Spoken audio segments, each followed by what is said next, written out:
everybody, it's Bob McCready with This Month in Realty, and I'm super excited to be continuing our group call sessions today. I have three of the best agents across the country here, and I want to go around the room and let them introduce themselves and talk a little bit about the industry and how they got into it and how it's affected themselves and their area. So we will start with Janet. Hey, I am Janet Churchill with Keller Williams Realty Signature in Northern Illinois and Southern Wisconsin. I've been licensed for about 6 years here. It's an interesting market right now for sure. In a healthy market in our area, we're supposed to have 1,600 homes active and available. We have 375 right now and only 504 pending. So it's been insane. I do a pretty good business out here. Despite that, which is a good thing. So I don't know what else to say. That's a great start. That's a great start. Okay, let's go to TracyLynn. I am TracyLynn. I am with eXp Realty and I service the Northern Virginia area. Been licensed for about 11 years and have experienced every bit of that part of the business. I've done a full-time, part-time, was in referral for a little bit, and now I'm back full-time going on my 6th year. So the market here's crazy. We have quite a few homes that are coming on the market coming soon. That inventory is gathering some speed, but still very much a seller's market. Okay.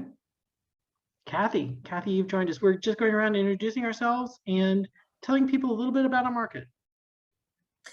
I'm Cathy Green. I'm with Ellingson Properties in Melbourne, Florida. We are in the Space Coast area, and we are definitely in the seller's market.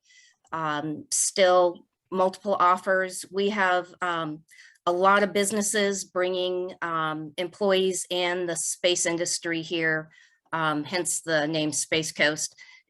Is still ramping up, and they are bringing all kinds of employees in, and we just don't have the inventory to support all the employees coming in here. So we definitely have lack of inventory, lots of demand, little supply. Interesting. And Robert. Robert Nongauza, Kendrick Realty, been in the business, real estate business forever. At least it feels like it. I'd say about 32 years. And I've had opportunities here and there to jump off the business for 2 or 3 years to like teach conflict resolution in South Africa. But real estate has always been like the background to everything that I'm doing. Crazy market. Made an offer on a property for 700,000 above asking and didn't get it. 700,000 above?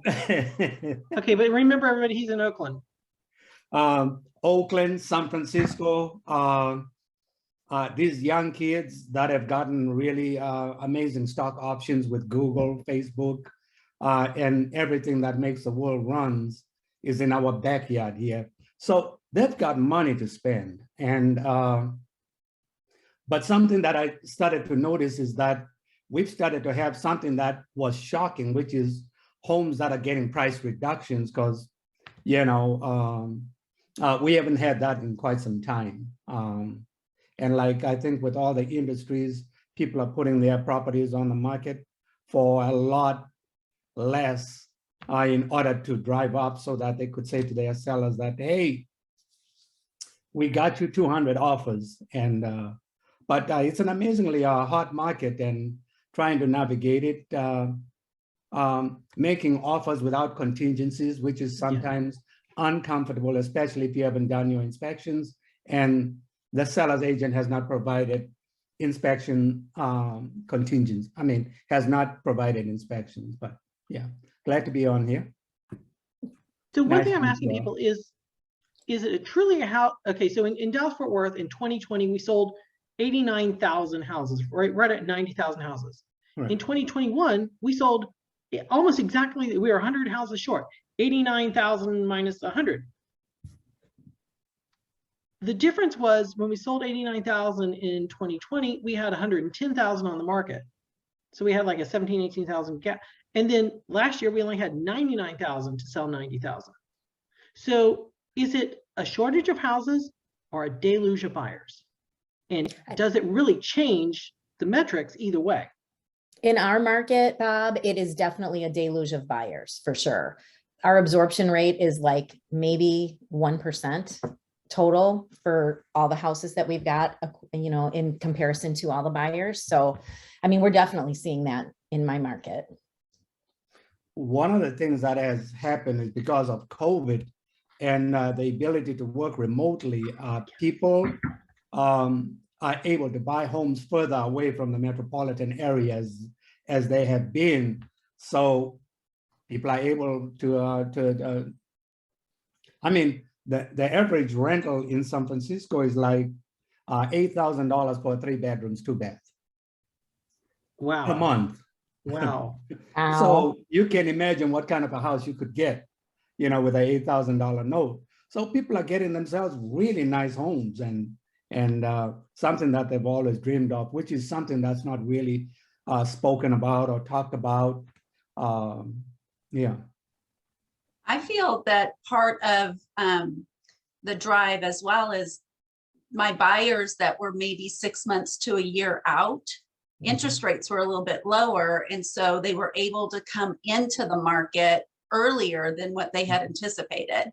So I feel like it's like that perfect storm. There was, you know, we don't have to work quite so close to work. And then my buyers who were on like a 6 month, 12-month wait, so to speak, were able to get into the market earlier. So there was a little bit of an onslaught there. We had kind of a little bit different scenario because we have a lot of people coming from the West Coast to Florida, because I think we have had a little bit looser concerns with COVID. So everyone was coming here to Florida to work. You could work from home, you could do the telecommuting. So we got a lot of people coming from the Northeast area coming down, and we had a lot of people coming from Pacific Northwest, from California, all coming into the area, and they're at higher price points. Our area is still very reasonably priced for metropolitan areas here in Florida. And even people in Florida were moving up from like the Miami area into our area, because we're definitely had been kind of less discovered, I guess I can say that. And so we're definitely at a better price point. So people were able to get more for value, more of a house for the price. And so we have just been going gangbusters. I mean, month over month, we're still selling the same number of homes, but like you said, we have a lot more buyers coming into the pool and wanting to purchase the homes. So to your point, Texas and Florida are both seeing migrations from California and New York, which would make me think, with the number of people moving here, that there must be vacant towns now in California. There are not. They're not. Everybody's selling in California is being backfilled by somebody else. That's where I think, for me, it's a deluge of buyers. It's a matter of we have more iBuyers that we've never had before, and we have more millennials who are aging up and buying. Yes. I would expect to see vacant towns in these states that are coming here. They're not vacant. They're filling them as fast as we can empty them. So it's like I don't think the industry's ever seen this. Maybe my crystal ball is foggy. No, No, I've never seen it. So what is something your town needs to do better to be ready for the next 5-10 years? What's something your town could specifically improve? And I know I'm putting probably TracyLynn on the spot as an elected official, but what could your town do better? I know for Dallas-Fort Worth, we need a much better mass transit system.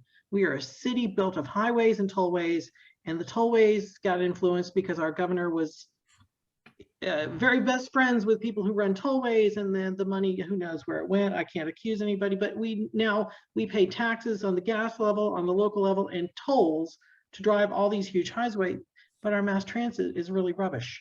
So I think for us, we need a really strong mass transit system? What does your town need to be better? Our area definitely needs more mass transit. We're kind of out in the, we're in a rural area out here, and we don't have like the metro train coming out from Chicago. It stops probably about 30 miles from where we're at. We're working on it to get it out here. But the other thing I think we need is new construction to kind of start up again. It hasn't really started because there's just not as many homes. And I think it's partly because we are so rural. So in my, I was gonna say, in my town, we have some new construction going up. We've got townhomes in 2 different areas within the town limits, and then right outside our town limits, we've got some new construction. So overall, it'll be about 200 townhomes. And then we are also working on getting some public transportation closer to our town. Oakland is kind of, there's quite a few high rises. It's undergone an amazing facelift when San Francisco and some of the neighboring places that are affluent, that are very nice, started becoming incredibly expensive. Oakland then became incredibly affordable, but to the people that reside in Oakland, it's not. Because one of the things that they've done with high rises and with townhomes, normally when you build, they'll ask you to take a percentage of that and give it to, to minorities or to groups that cannot afford it. But the rest of those units are so incredibly high that most of the people that work here cannot afford to actually buy a condominium. So it's kind of like a ruse. So Oakland is growing. It's got construction. Downtown is robust, but it's not for the people. It's not for the locals. It's for the people that are coming in that have a lot of money. So I think in some of the areas that where people are still afraid to go to, it's always kind of funny. There's an area called West Oakland. It was like people would not go there. It was like, if you go there, you'll die. And I started seeing yoga studio coming soon. I thought, oh God, it's over with.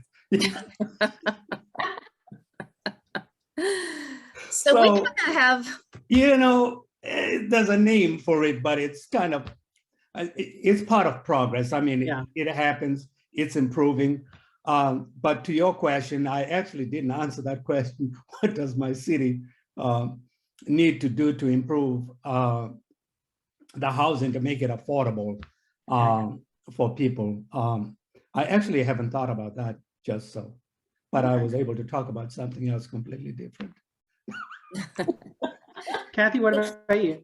we kind of have a little bit of the opposite problem that Janet has. We have plenty of new construction going on in our area.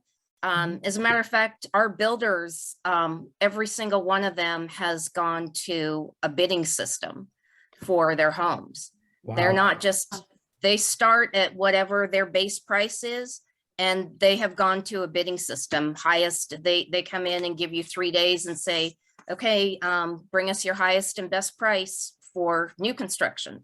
I have sellers that we just closed on their home yesterday, and they had to go through that in Melbourne. So they went through that entire thing. It was crazy when I was listening to them talk about it. Yeah. So we're doing bidding on new construction down here. Wow. And yeah, and we actually have a Bright Line train system going from Orlando down to Miami. It's one of the fast trains, and they're building the tracks now through our county, but we don't have any stops. So that was something that our county commissioners did not negotiate very well. So there was no stops for the fast train anywhere in our county. And we don't really have any, there's no stops for any trains in our county. So we're not really very mass transit friendly either. So they really need to improve the infrastructure around here with all the building that they have going on, and you know, the roads and the rest of the infrastructure they need around here. Yeah, we're getting a bullet train between Dallas and Houston, allegedly, and it will have the same issue there will be no stops along the way. Otherwise, it's not a bullet train, it's a local. Right. Yeah. So, Right. but I think what they need to do is build the local track right beside the bullet track and serve both. If Well, you we go to have Europe, that, but we got no stops in our county. yeah, well, they need to stop the locals and that way you will have stops, but yeah. If you go to Europe, everybody there rides train. I mean, Mhm. it's not a, we're such an oil and gas country and nothing Yeah. against us, but we are, that we've diminished our mass transit. And that's just something I'm on a kick about right now.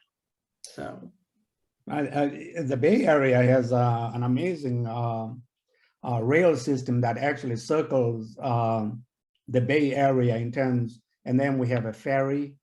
That's but most people you'll find stuck at the Bay Bridge. I mean, you know, a 2-hour commute, and you look at the cars, and it's one person per car. yeah. And you know, I'm guilty of the same thing, and it's but now since gas is like $6, mass transit has become popular again. So people are taking, you know, the train and so forth. Yeah. Okay, so what is something you wish you had known when you got into the industry? If you could go back in time and meet yourself going to take your license test, that you could just like, oh my God, do this. What's something you wish you had known or somebody had told you? Hmm.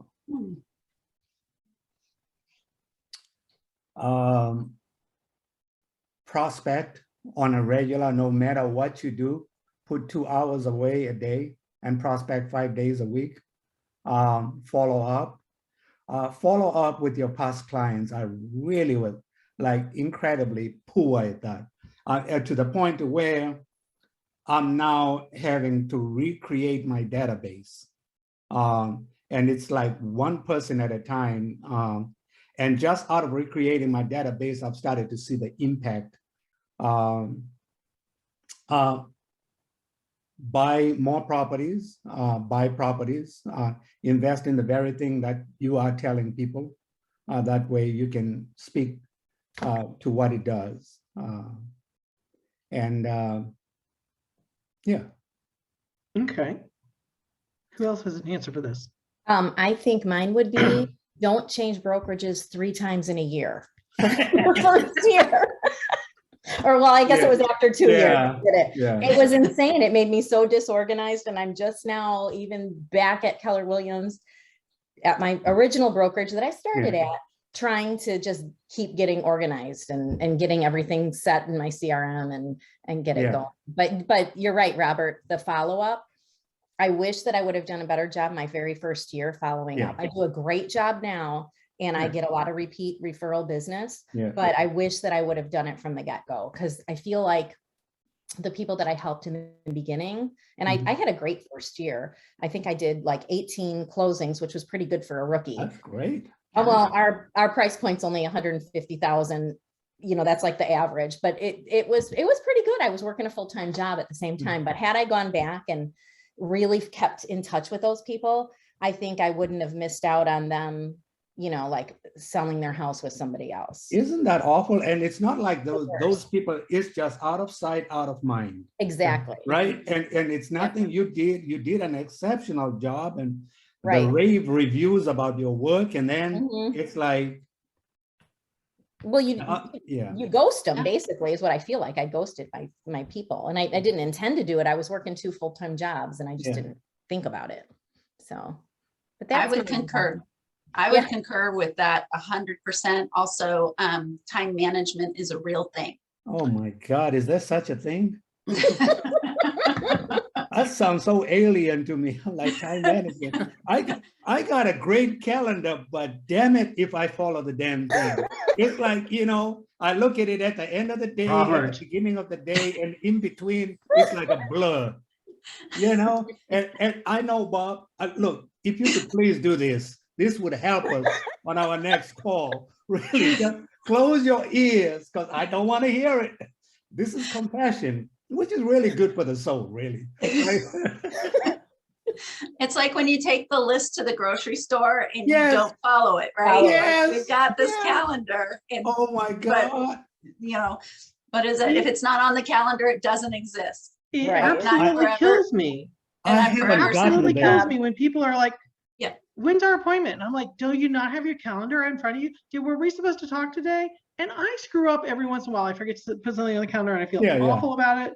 And if I think the two rudest things you can do to me is hang up on me on the phone and stand me up. And these days we can't hang the phone up and indignant sort of, we don't have the receiver to jam down on the thing. So we just Remember have to that push noise? with our fingers. Remember that noise? You knew you got hung up on. Standing me up. Like, Yeah, thank you. Standing me up is like one of the most insulting things you can do to me. yeah. And when people are like, oh, is that today? I'm like, where the fuck is your schedule? Right. Why are you not living by this, this thing that tells me everything I'm supposed to do and when? Why is that not in your head? Yeah, Sorry, and that Robert. would be on the We back will be end talking of about that this. We will question. address this. On the back side of that question you asked, which is, what would you, knowing what you know now, what would you say coming into the business? The Yeah. other one was create a schedule and follow it. Mhm. Yeah. Yeah, there may be some times when you have to deviate, but do not look at anything else. And so what I'm I'm looking, sorry, I have a client thing. Can I show you at 11 instead of 10? right, Yeah. and schedule your time off, like an Yes. appointment. I am so 100%. horrible at that, right? I'm not good at that. It's like on and on and on, and then I just fall out and wonder what the hell, or go to Hawaii for 3 days and sleep. Like, what the hell? Cathy, we haven't let you have a turn at this one. I'm just like agreeing with everything that they say. But the other thing I would just say is I got into it thinking that I could do it part-time and set my own schedule. And but yeah, no, How's that worked out? not too good. So these are the things that HGTV shows us. 3 homes in an hour, you pick one, you make $1 million commission. Yeah. Every flip you make money on, you never lose money on a flip. By 45 after the hour, the flip is in danger, but by 50 after the hour, we've sold it for this much and we made this huge profit. What they don't show you is the whole crew of people who work through the night so the production could come back on the next day and everything is beautiful and pretty. And the other thing they don't tell you is you really need to have about 6 months worth of living Yes. expenses Yes. when you Yeah. start, because you may not have a sale or close anything or earn any money for 6 months to a year. Mhm. Yeah, And you've got to pay all your expenses. yeah. So that's the other thing they don't tell you either. So Right. what can we do without boring people to death? When somebody tells me, oh my God, you made this look so easy.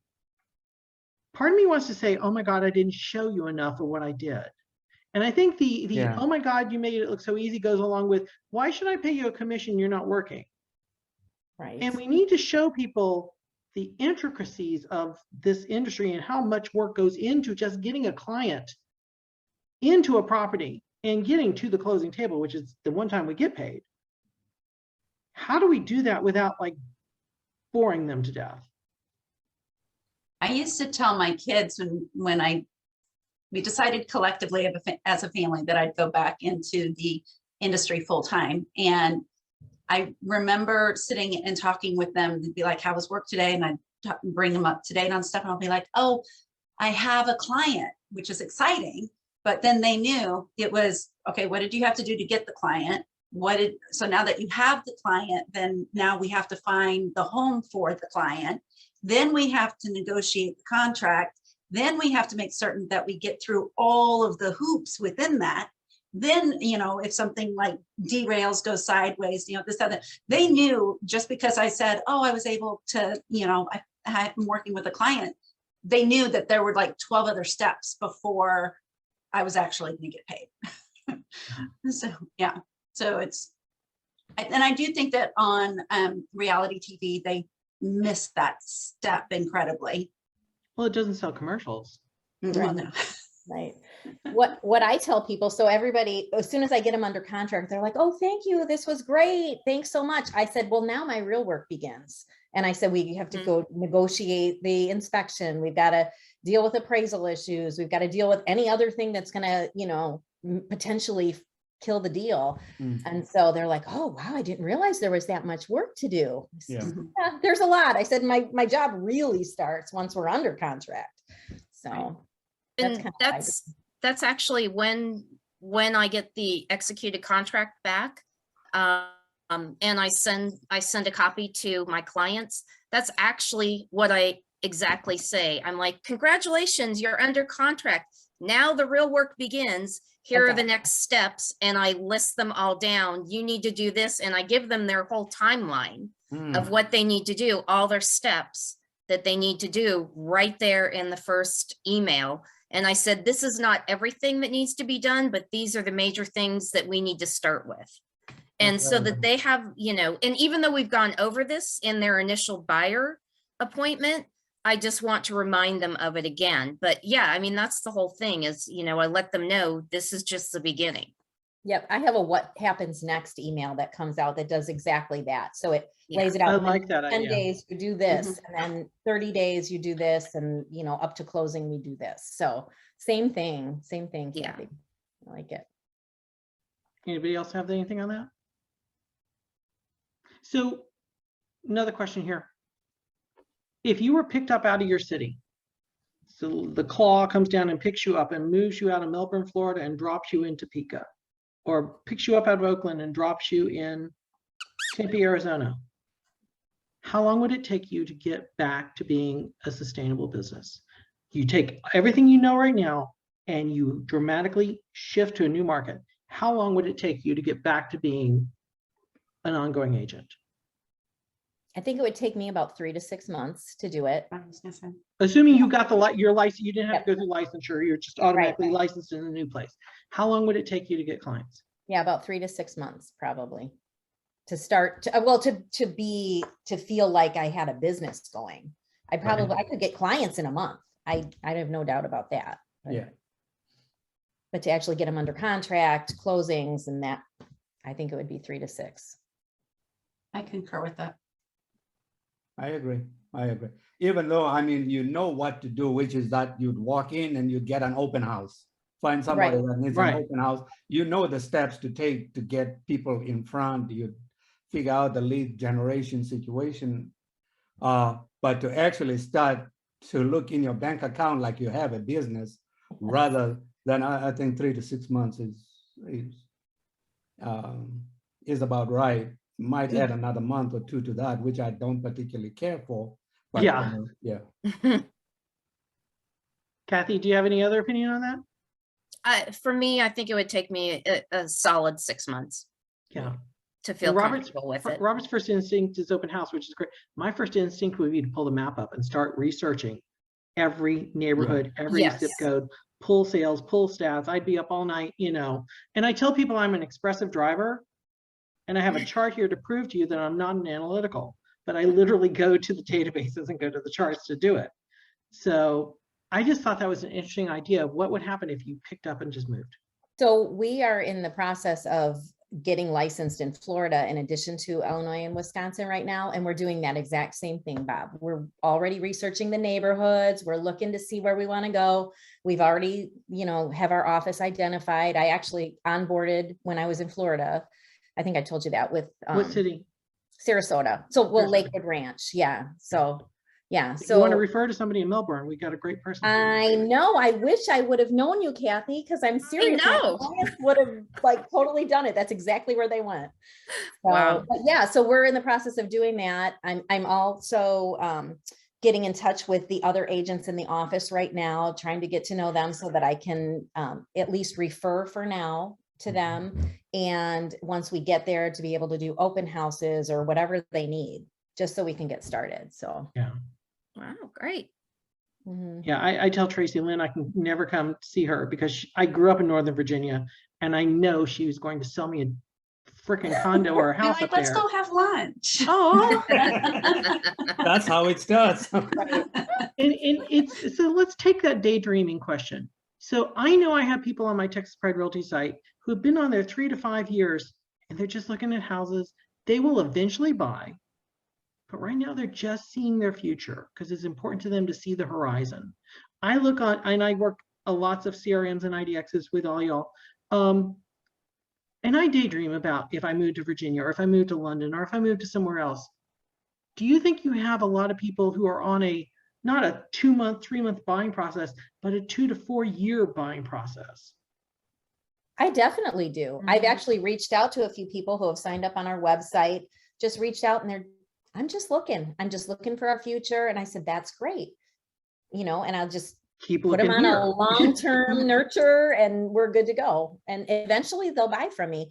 I actually just had a lady, we went under contract on Sunday, who I started with 4 years ago. Wow. And she was looking for 4 years and we finally found the right property. She called me up, we went, looked at it, got her under contract. The stars aligned and it was ready. It just has to be. Yeah. And I've worked with Yeah. other people for 2.5 years. They needed a specific home, a specific lot. We finally found the right one and they're, oh, thank you so much for sticking with us. Of course I'm gonna. Why wouldn't you? Right? Yeah. Well, I think it's essential to remember, I mean, we do this as a career and as our living, but I mean, it's a people industry, and really working with somebody and truly showing that it's their best interests that you have at heart. I mean, I just had a conversation yesterday. It's going to be a buy sell. We've been working for the past 6 months or so.